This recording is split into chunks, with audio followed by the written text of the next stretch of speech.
ay, ay, ay, ay, ay, ay, ay, ay, ay, ay, la, da, da, ya, da, da, da, da, da, ya, da, da, da, da, ya, da, da.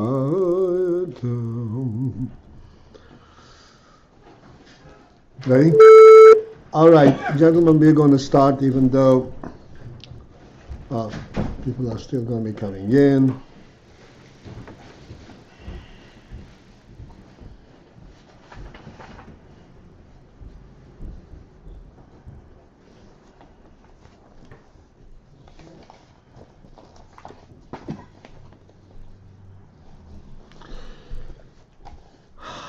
All right.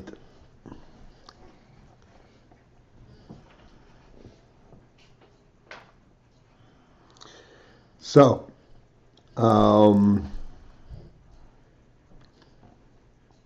we will start from the beginning of this Ayin. It's not going back too far. We'll start from the line that has the Rosh Hashanah Mahu Inyan Meichin Chadoshim. What page? And on page Zion, page Ches rather, page Ches, and it is 9 lines from the top.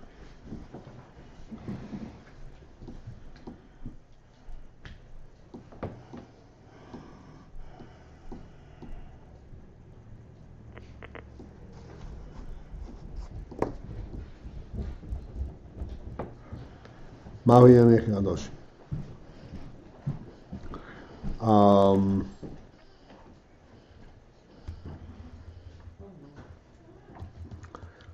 So we mentioned over here from Sifrei Kabbalah that the whole union of Avodah is to be mamshich moichin chadoshim nu moich. So we kind of what page is this on again? On Ches. We're on Ches. And it's just about 9 lines from the top. Then we counted, that's at a glance. The line begins Mahu Yin Meichin Chadoshim. There's Meichin Chadosh. We explained briefly the principle of Meichin versus Midos, and thus we understand the significance of Meichin, and it exposes us also to the significance of Meichin Chadoshim, which means a supreme type of Meichin, not the regular type of Meichin. And the principle of Meichin Chadoshim has to be, that is, so to speak, a logical deduction. And if it's called Meichin Chadoshim, it means different kind of Meichin, not even the etzem of the Meichin Gluyim that we discussed briefly. What is the Pshat Meichin Chadoshim? Okay. Ahu Inyan Hu.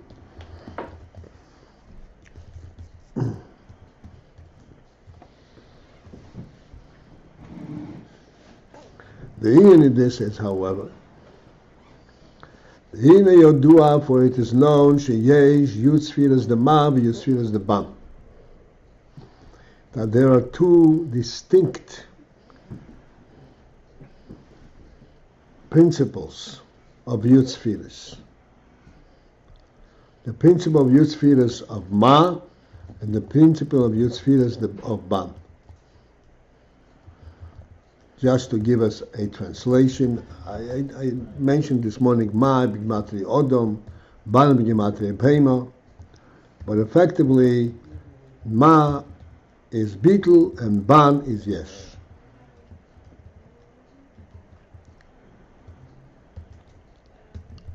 And the Yud Sfiras within both of these denominations, of these principles. Inyan Yud Sfiras the Ban, who? What is the Inyan, the Sfiras the Ban, what do they represent? Hine, this is going to be explained this in Hine, Ein so be'etzem humareimum mudel gamri. Ein Sof, in essence, is supreme and distinct and separated, totally migeder spheres. It's completely outside of the Geder spheres. The word Geder means a fence. It's used in Chassidus all the time. What is the Geder of this?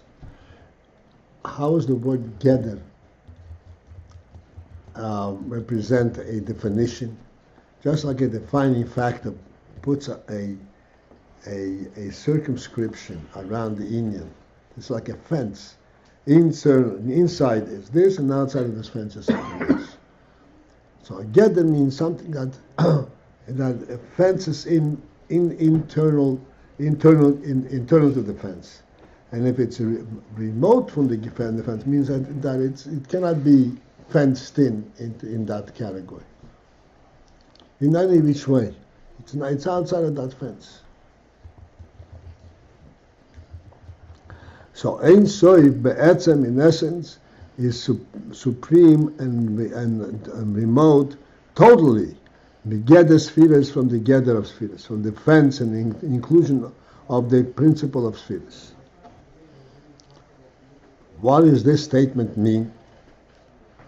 So to speak, what's wrong with spheres? That we say Ein Sof is totally remote from spheres.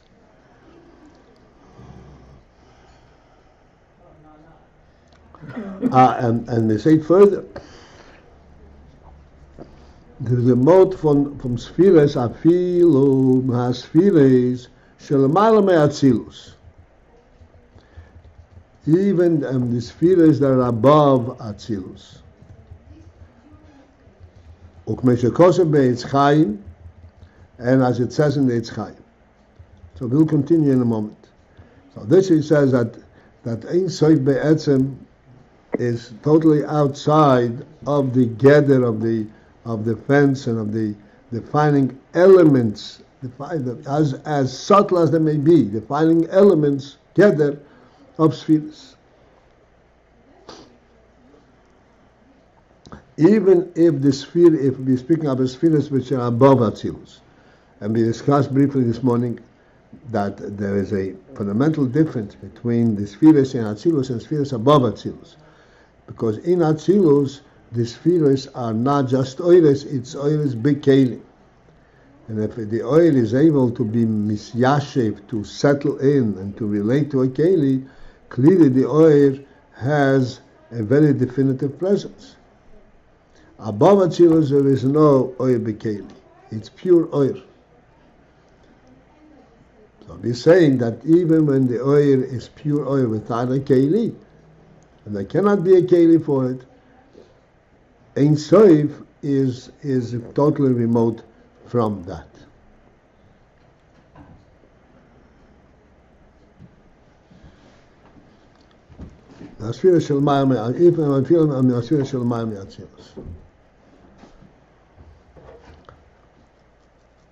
So having mentioned this,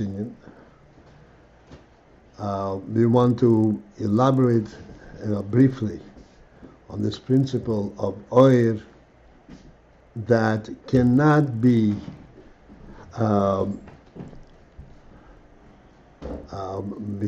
cannot be contained and represented through a keli.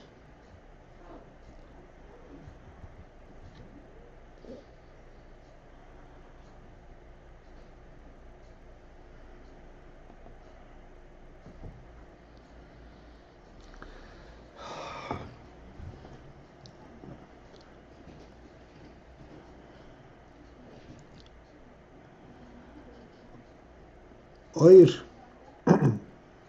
is something which we need to remind ourselves all the time what we are talking about when we say oil.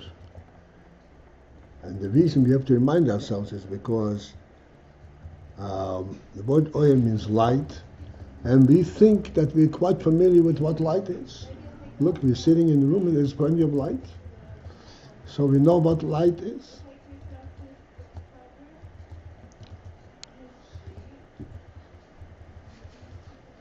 And if you want to find light, yeah, there's fire and it generates energy and heat, and this energy illuminates and it hits an object, it becomes light.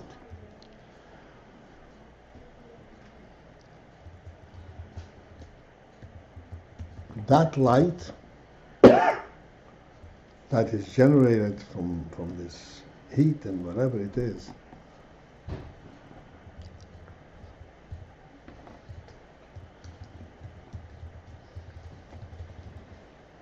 we never put it this way, but it's clear. That light is not a light that reveals an essence. This is a light that reveals a metzias, an object. It becomes light when it is the object. It's not light. Light means a light that is emanating from an essence. And we explained many times in the past that an essence has light.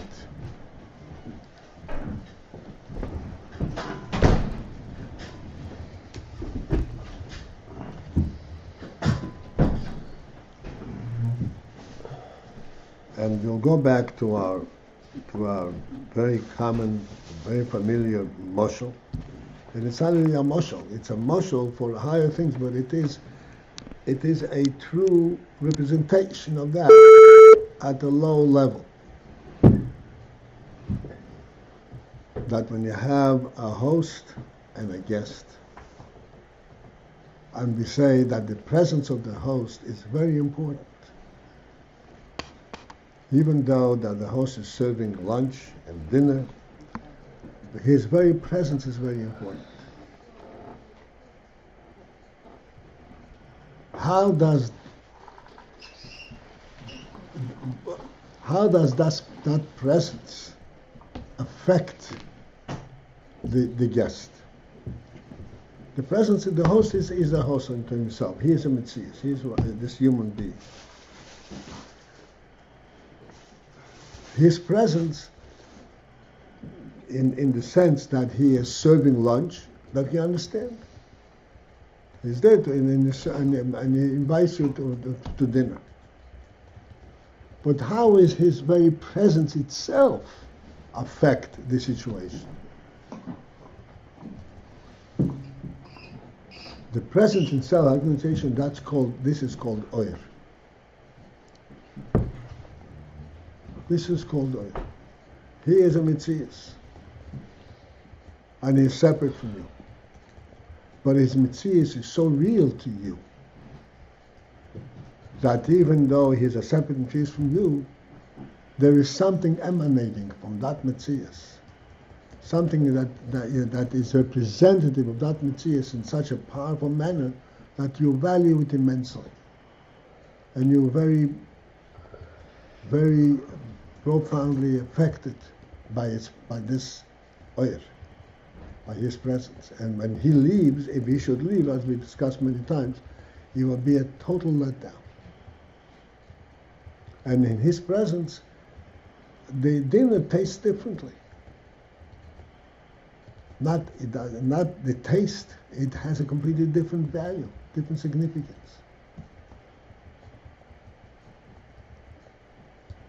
Why? Because he is a true presence.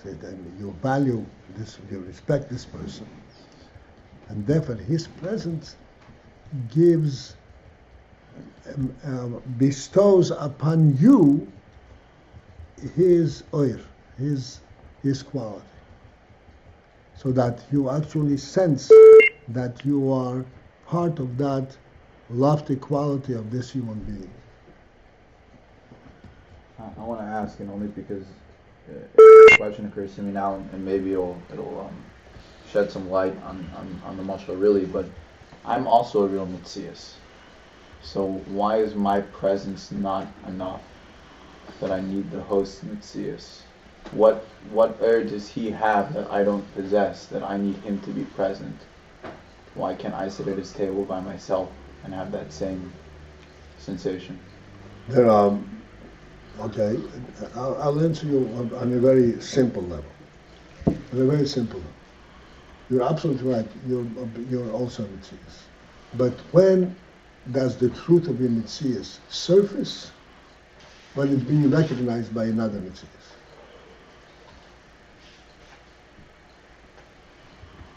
On your own, you don't experience it.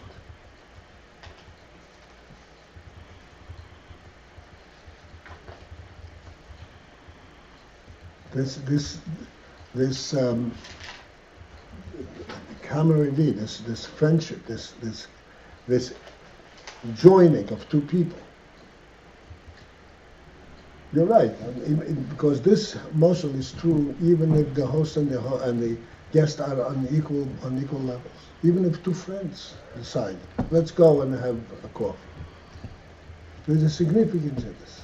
Though it should also be equally as valid if I'm not alone with the host. I mean, you say if it's more than just me, and the host leaves the dinner party, then all of the guests are equally feeling the loss. That's right. So then it's not just a matter of the camaraderie, like I need someone else to be there, because if the host leaves, I still have everyone else at the table. No, that's not, no.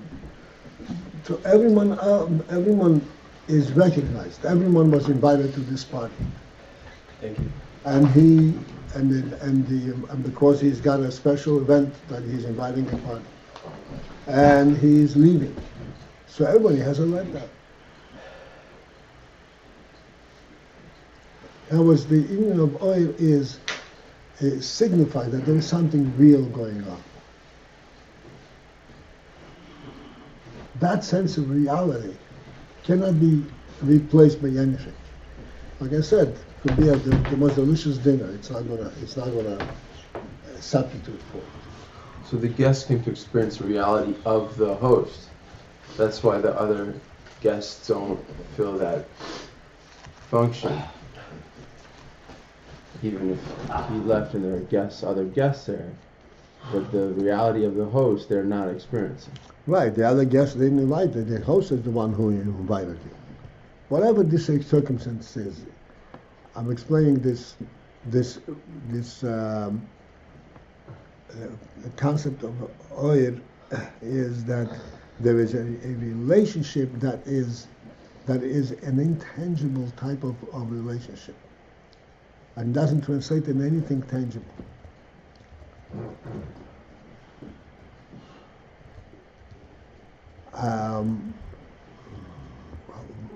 How can there be an intangible relationship? As we said before, the whole time, that an etzem is a true presence. And his true presence is recognized just because of his presence.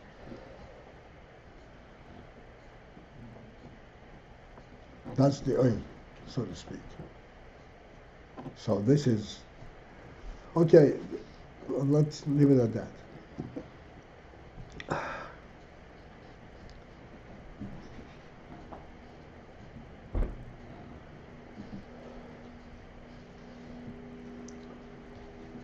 So, oil,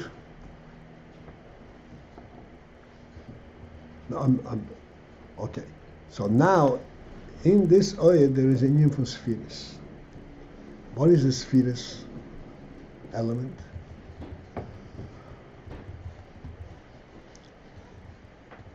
So, coming back to our host illustration,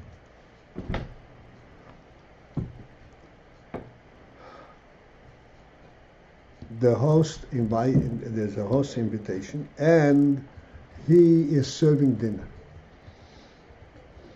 This serving dinner represents a certain quality, a certain midah, a sphere. I'm expressing our relationship through in this manner. I'm expressing my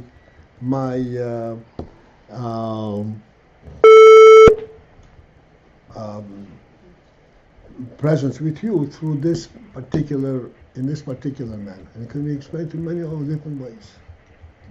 It could be expressed by serving dinner. It can be expressed by I'll tell you a story. And we said all kinds of different things.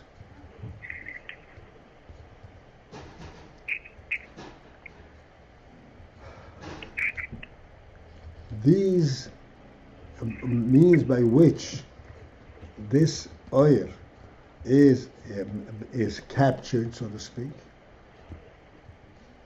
These are all definitive qualities.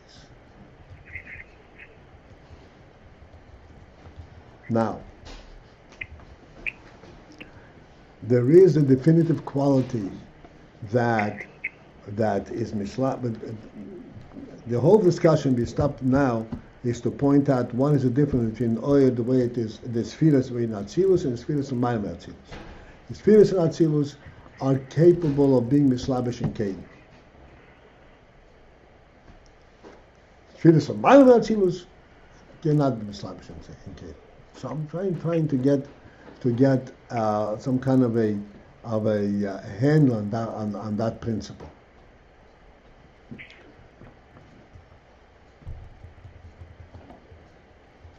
Like we started saying, the host is inviting you for dinner. He's inviting you for dinner. He's serving dinner.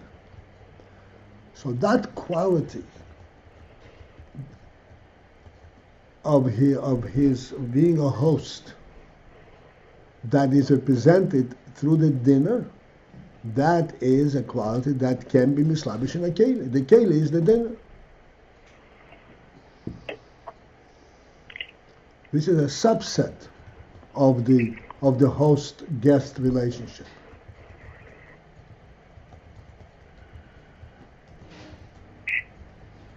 And it is represented in this fashion. Without the dinner, so there wouldn't be that concrete representation. So this is Slavish Arcade. In that same environment, like we said, should the host leave even after he served the dinner? Something very, very fundamental will be missing. That very fundamental missing that we're missing at that point is not in a cave.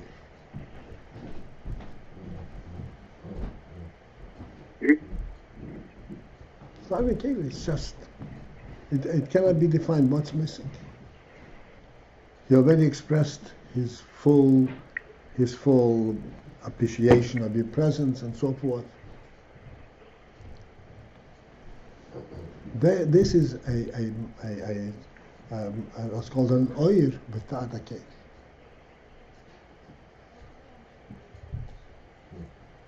So if we want to kind of project and just to have a sense that it's an oyer without a cave, it is an oyer that can be mislabish in a cave. In Atzilus, the oyer is mislabish and cave. That's spheres mislabish and cave. L'mayim Atzilus, there is also spheres. The similar spheres like Chochmah, Bina, Das, Chesed, Gvur, Tiferes, but they are not in a category. They cannot be expressed in any kind of a cave.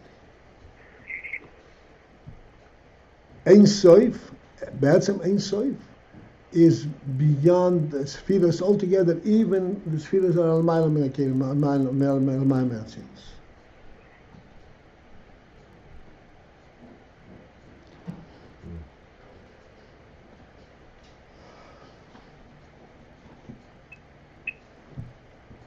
So,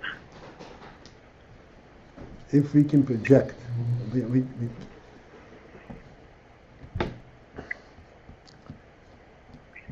already had a little difficulty in sensing what is the essential reality of a person. But in truth, a human being is a very, very fine and pointed mashal for the union of Atzilus. Because as a matter of fact, as we're learning here, we're going to be talking about it, that the human being of it is B'tzalmeinu Kidmuseinu. Human being is Hashem created to represent His presence in the world. So there's a certain element of truth in a human being that is beyond any other aspect in the world. Now we always point out that the human being's significance in the world is not defined, is not by virtue of his contribution, by virtue of his functionality, by virtue of what he does. His very presence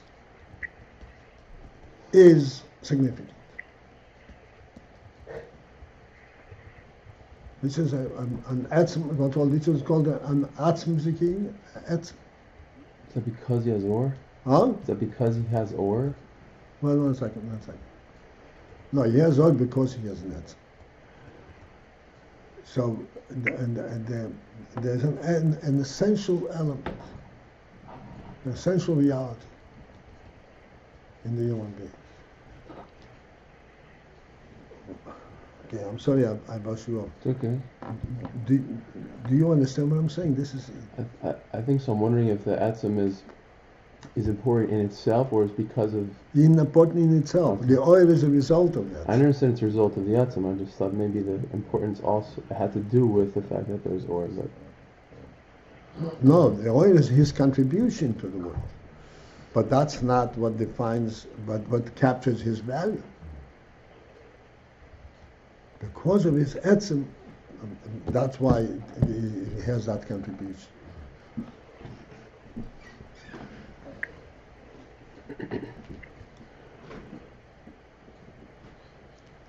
I hope I have you with me. If I lose you, please stop me. Others, because these are very subtle inyanim, and yet they're extremely significant to understand, or to at least sense. So something that we can only sense, not really understand, because we don't even understand what is the significance of the host by the guest. These are things that we can't really grasp, but we sense it. That's the sensitivity of our seichel, of our chokhmah. Yes, sir. Since we're questioning that, is the mashal of the guest and the host a mashal for Hashem and the human being being the guest?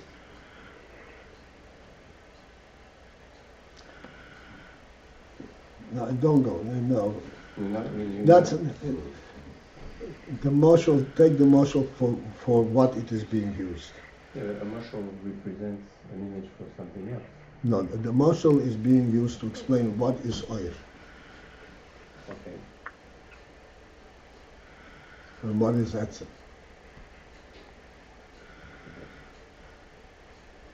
There is a way of correlating that to what you said, but that's in a different arena. You know what I'm saying? Extrapolation means. In a different arena completely. That is not what we are addressing right now.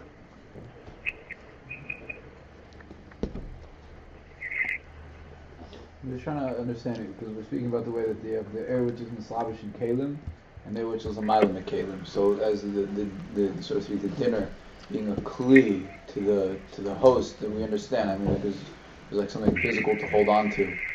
But when we talk about, and then we have the idea of the host himself, which is like here we're talking about. This is the Ein Sof, not his presence, but his mitzias. And then we have his presence, you're saying, is also corresponds to the union of a sphira. But I don't see where there's any. I mean, I know the whole point here is to try to describe the idea of what are the spheres of Ma'alim Atzilus, that they're not Dara, but they're still leaning that it's a sphira. I mean, if it's a sphira, it has to have some type of gather, not a limiting gather, but a descriptive gather, something which gives us an idea. Here we're talking about a particular sphira, but when we talk about the presence of the host, if he leaves even after the meal, something's missing. But where's the sphira over there? Where's the what exactly is? It seems like it's more of a ha'arim in the atzim. There's nothing there that we could even try to say it fits into some type of sphira. No, we are bringing all together. when the host leaves, this is the oil that has no kelim. Mm-hmm.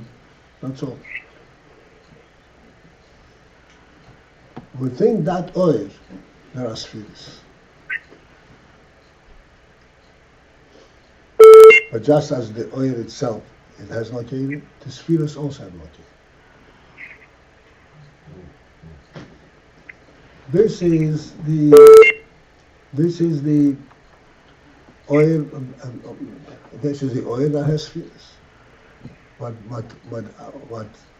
I was trying to point out is that we should have a sense of what we said, that Ein Sof Be'etzem is remote completely from this whole thing.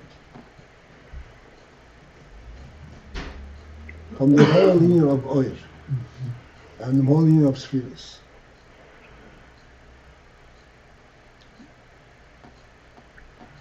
And here that's the reality of the host himself. That's the reality of the host himself. We can sense that also, and that's not What? we can't sense that even. No, this is not the. We can only sense the lower levels of or that's not Mislamish and Kalim. Right. But we have to understand that the etzem, the etzem element itself is not even oil.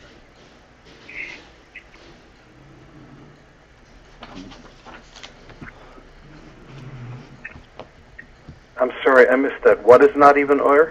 The etzem element itself, the etzem. Ein Sof Be'etzem.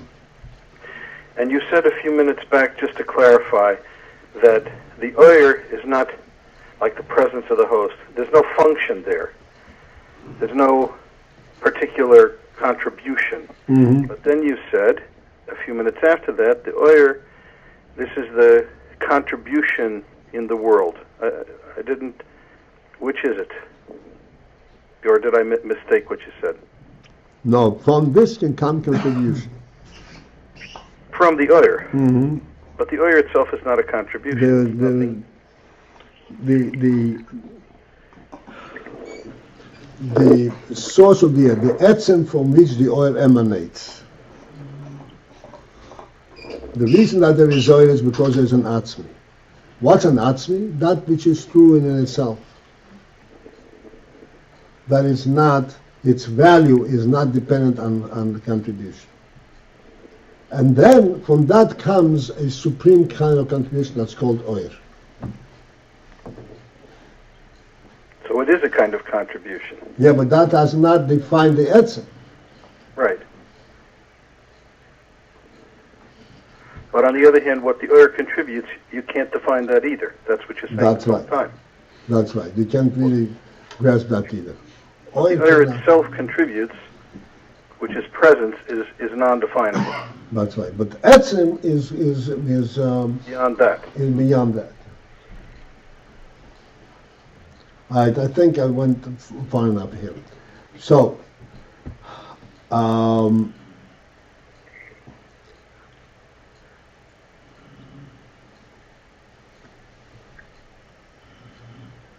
Ein Sof Be'etzem is remote from all spheres, even spheres at L'mayla Me'atzilis. Where are we holding on there? Here just about the third from the top of the page, Ches. The line begins, Afila Me'atzilis L'mayla Me'atzilis. Even the spheres at above Atzilis.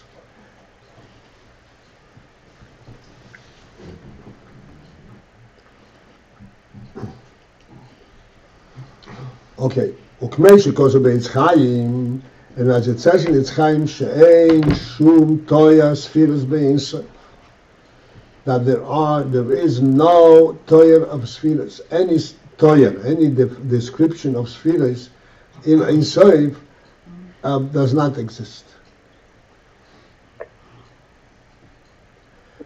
And this is what's going to be discussed. What does it mean that there is no Torah of spheres, and why not in the Ein Sof?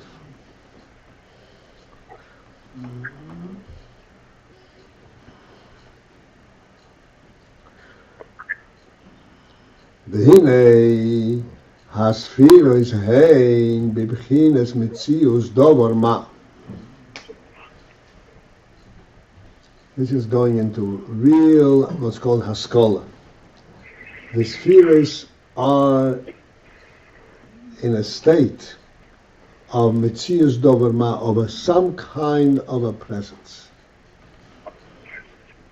If there is no presence, there is no sphere.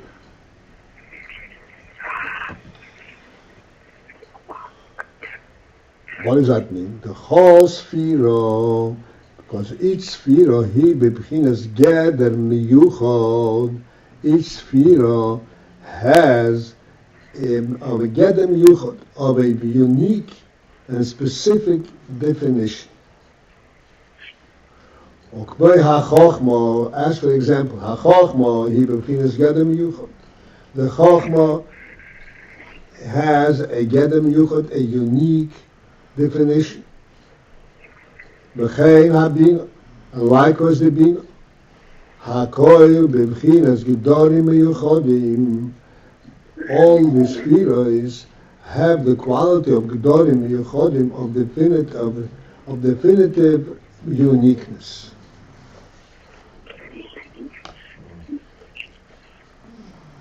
We'll go a couple more lines and then we'll have a little bit of a handle on what he's saying. והספירה של למעלה מהצילוס, and the spheres that are above Atzilus, those are much finer, they can't even be captured in a keli. The spheres של למעלה מהצילוס, הגם שאינם בהגדרה,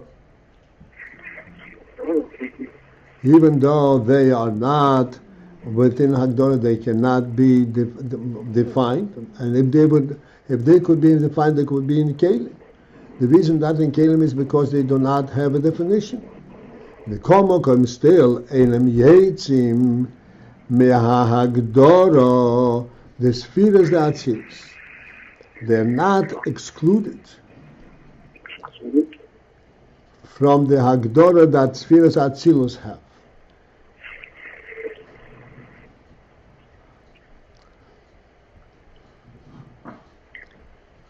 What does that mean? The fact that Chochma is in a Nakuda manner, or Bina bebchinas hispashtos, and Bina has the inner of hispashtos.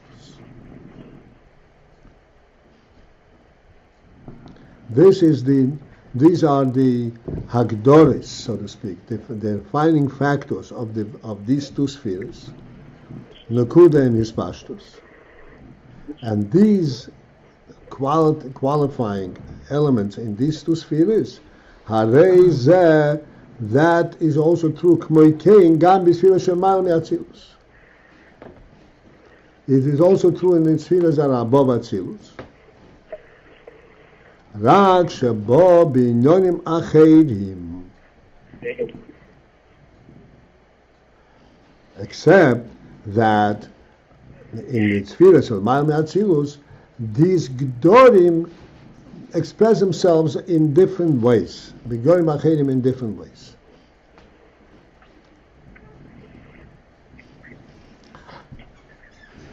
Okay. There's going to be a gather, a limit how far we're going to dig into this, but I don't want to leave anything on. Play talk. Good. Talk.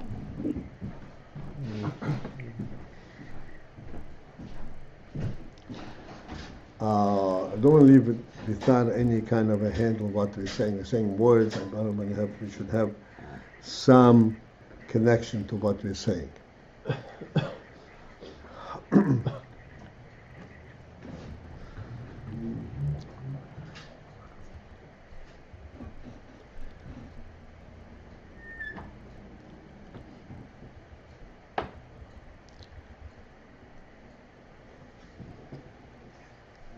Chochma, as we said over here, is Begeder and Nakuda. Bina is in Begeder of his pashtus. What does that mean?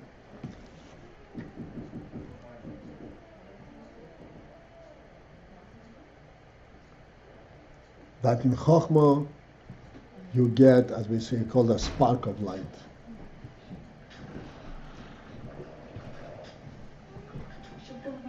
No, you can come to. Come to. I'll tell my wife. Well, yes, again, yeah.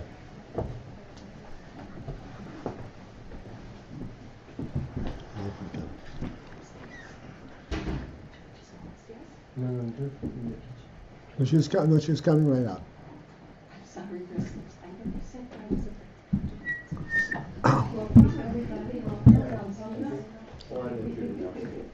let me open the line.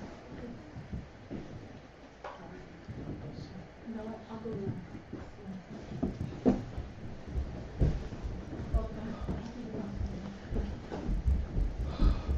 Chokhmah, you say, has a gather of an akudah, and Bina has a gather of his pashtus.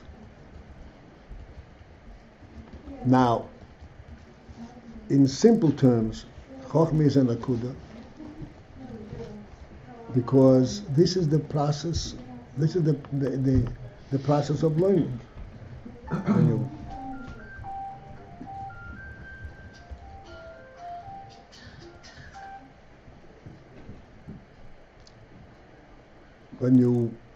When you focus into an inyan and you gain an insight in the inyan. So at first you get an insight in a very very focused manner, in a very limited manner. Just the principle, what's called an akudah, the principle. And then you go and you're going to apply the principle and open it up and apply it to all the aspects of that inyan. That's called Chokhmah and Bina. So the get that Chokhmah is an akudah over here is a very practical element. This is how this is the normal process of acquiring anything. You start from getting just a handle, and then you identify this handle in a broad way, how it applies to a broad spectrum of things. This is the gather of Chokhmah and Bina at the lowest level. So we're speaking at the practical level.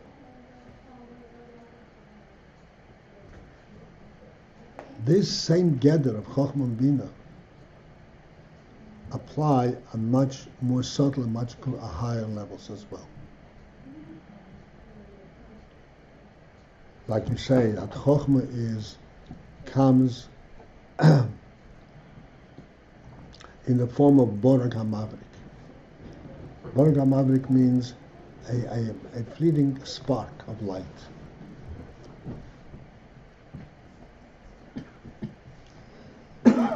This fleeting spark of light is not just because this is the method of the process of getting into anything, into the seichel.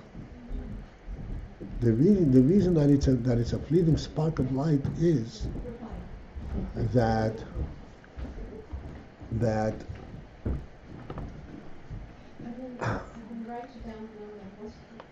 at the time when you are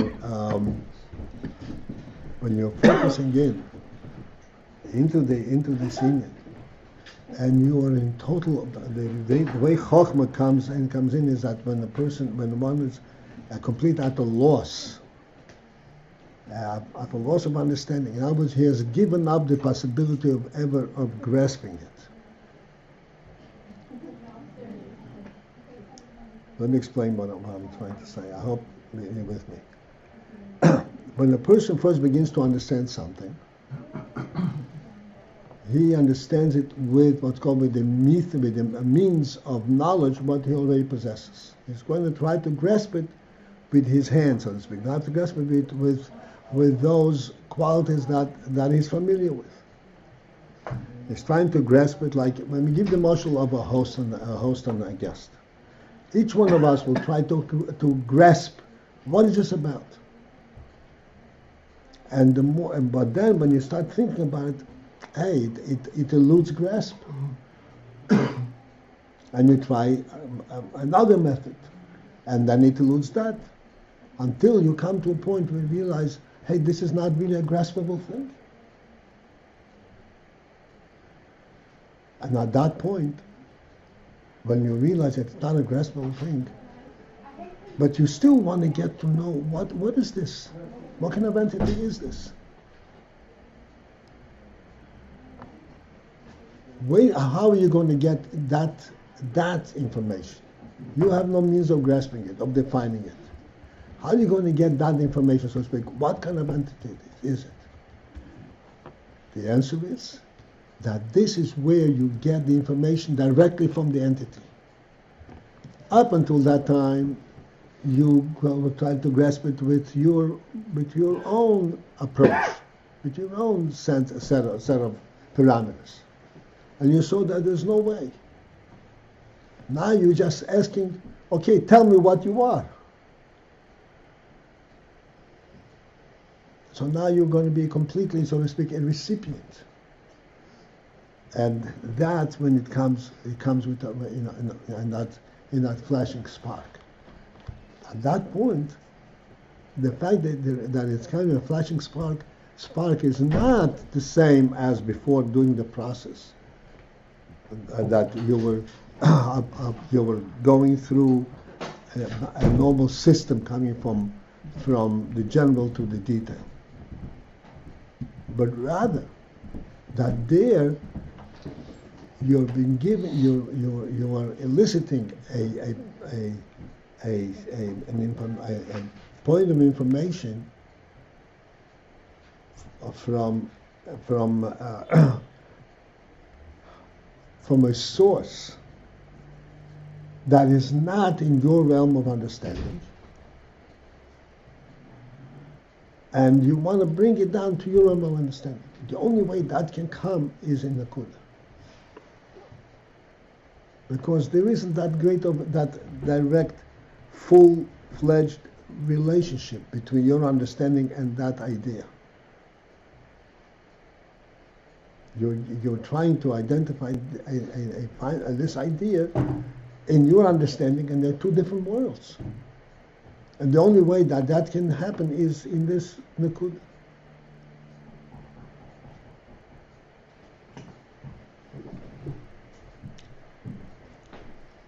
Got you? You sitting? Yeah?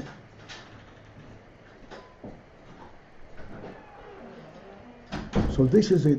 Also, Chochmah is a Nakuda, but here the principle of a Nakuda is a totally different principle than the possible Nakuda in the process. This is what the Rebbe says. This is what the Rebbe says. The gather of Chochmah, that Chochmah is a Nakuda, that will hold true at every level what Chochmah is. Except there, the principle that it's a Nakuda has a totally different meaning than the principle of Nakuda in a different level.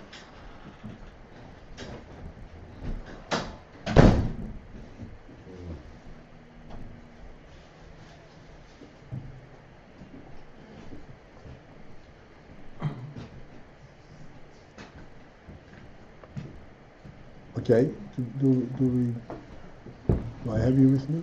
This is what, so therefore the Rebbe says like this, that spheres have Gedolim.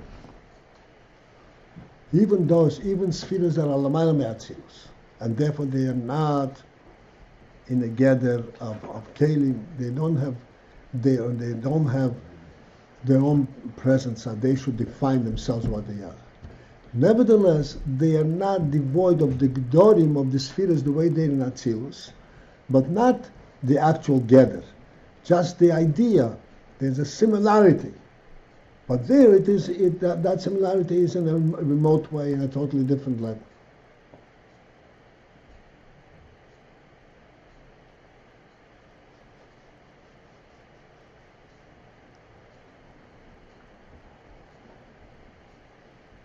your explanation of Chachma was kind of an analogy for this in Yonim Acherim. It wasn't you weren't describing what the Yonim Acherim are. It's kind of like a mashal, the way Chachma comes from something you don't relate to.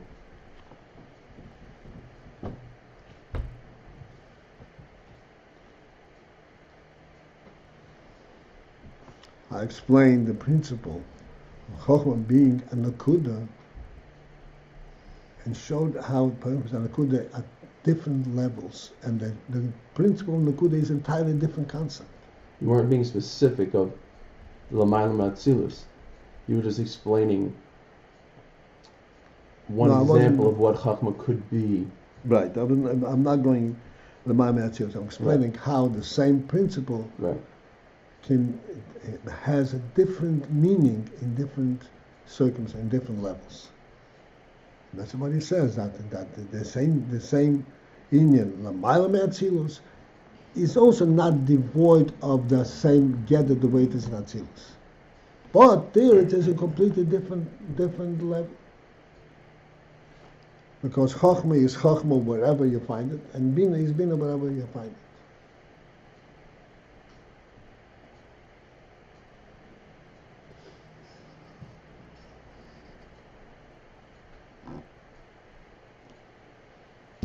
Okay? This is what we are saying. So therefore,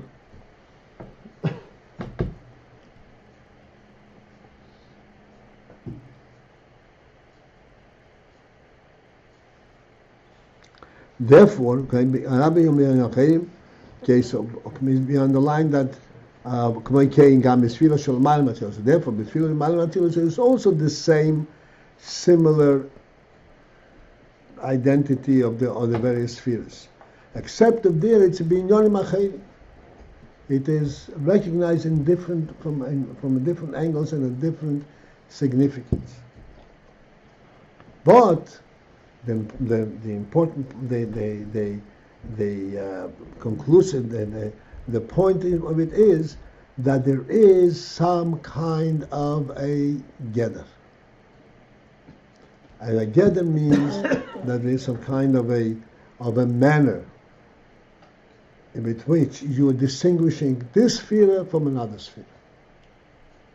And once you're distinguishing one sphere from another, you're talking about a presence. And that presence doesn't exist in Ein Sof.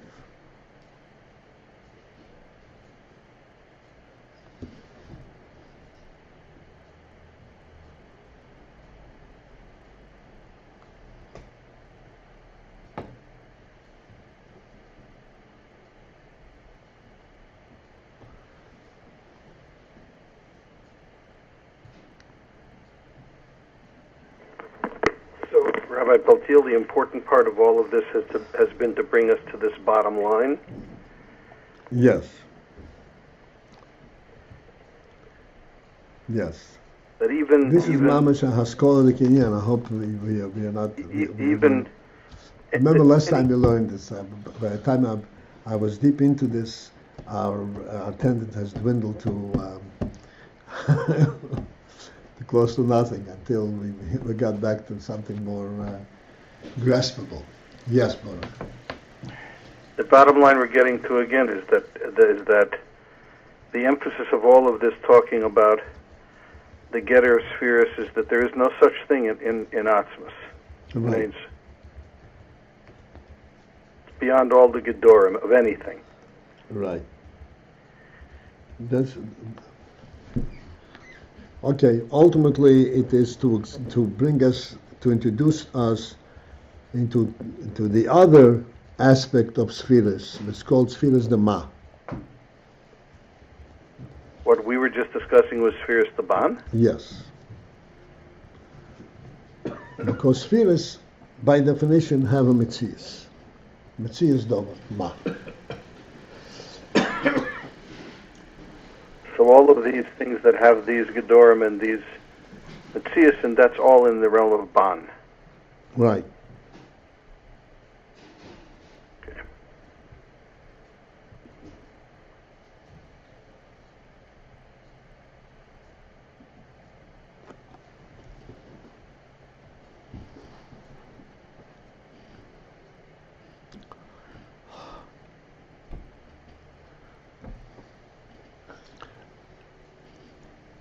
Spheres, just want to enrich this a little bit.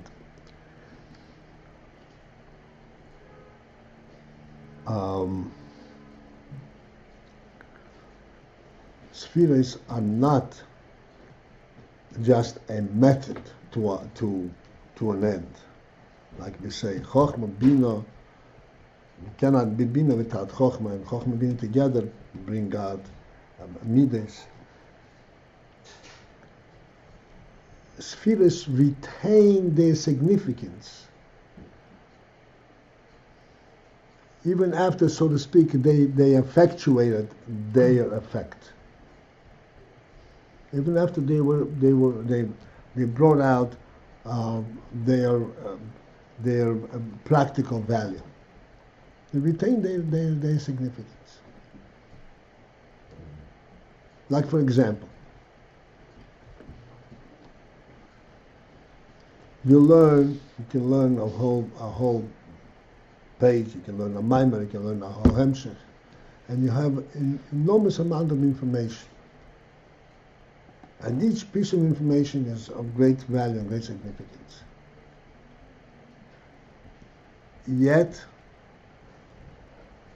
ultimately, you are still seeking to know what is the point.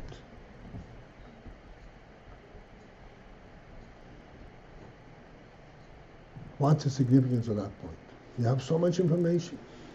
You've learned so many things. No, there's not only one point. Huh? There's several points. There are many points, but the fact that all these points are part of the same mimer, Okay. there's one point. And you want to know what this point is? This is the chokhmah of the whole mimer. Even though the mimer has been elaborated upon and many things were brought in even from different sources. So that in everything that you learn, regardless of how much has been chewed over, how much information you process and so forth, there's the value, and there's the seeking of the nekuda, of the point, which is the seeking of the chokhmah. Why are we seeking the chokhmah? Why are we seeking the chokhmah? What's seeking the nekuda?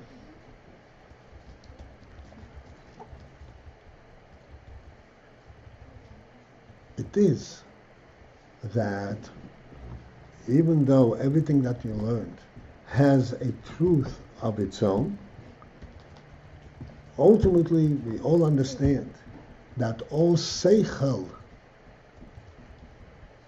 emanates from something which is above seichel. And when we're looking for the nekuda, we're looking, where is this all coming from? What is the nekuda that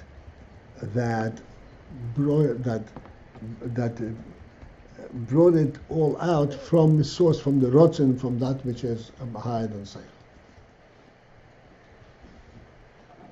Bringing it out from that which is higher than seichel gives it a completely different sense of reality.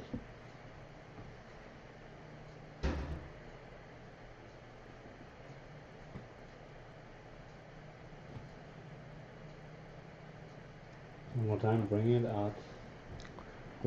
Where it's coming from gives it a different sense of reality. As opposed to kind of just having what it is. That's right. Going back to how it comes. And I'll give you a very briefly, very quickly, a very simple illustration of the Ayin. What's a house?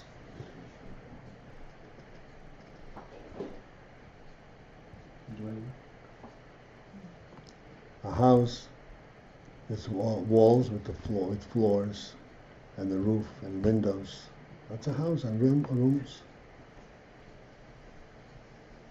right? That's a house. So you can describe a house in all kinds of different ways. And ultimately, like you said, what is a house? A house encompasses space for living. What is the reality of the house? Not the walls and not the windows. And not, it is the space that it encloses.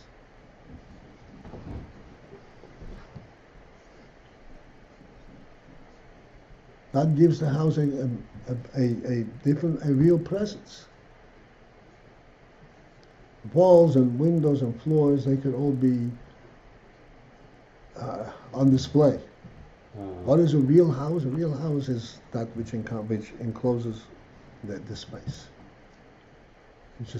which brings the house into reality. Space is what turns it into reality. Yeah. Even though we focus so often on the walls and the furnishings, really we're always seeking space. What is it?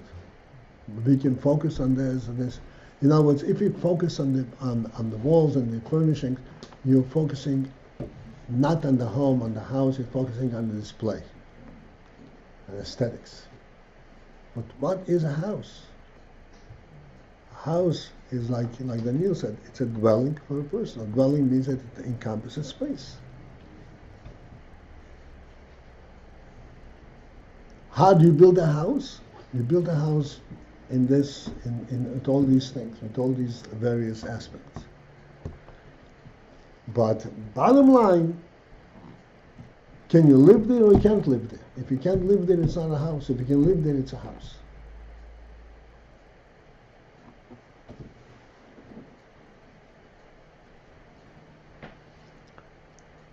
And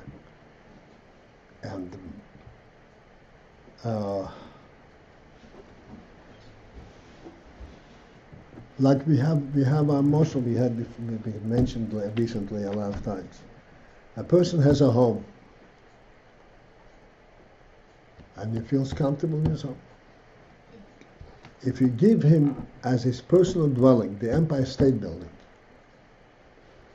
he won't be able to relate to it as his home. So it loses the whole liquidity. He's got place, but he doesn't have a home. He gets lost in his own home. So the Nakuda is missing, even though, in terms of its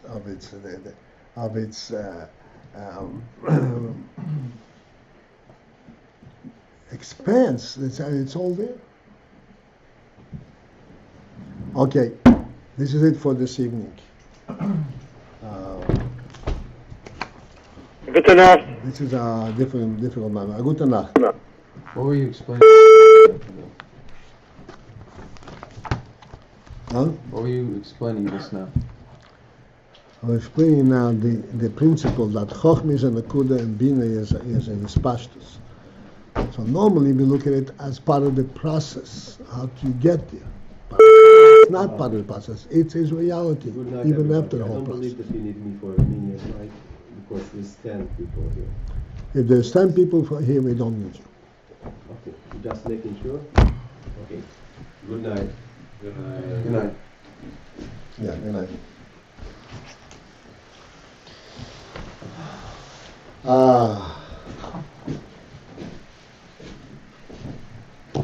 So the Nakuda is not just a means to an end,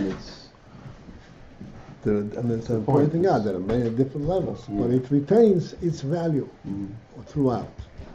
even after you already have been on.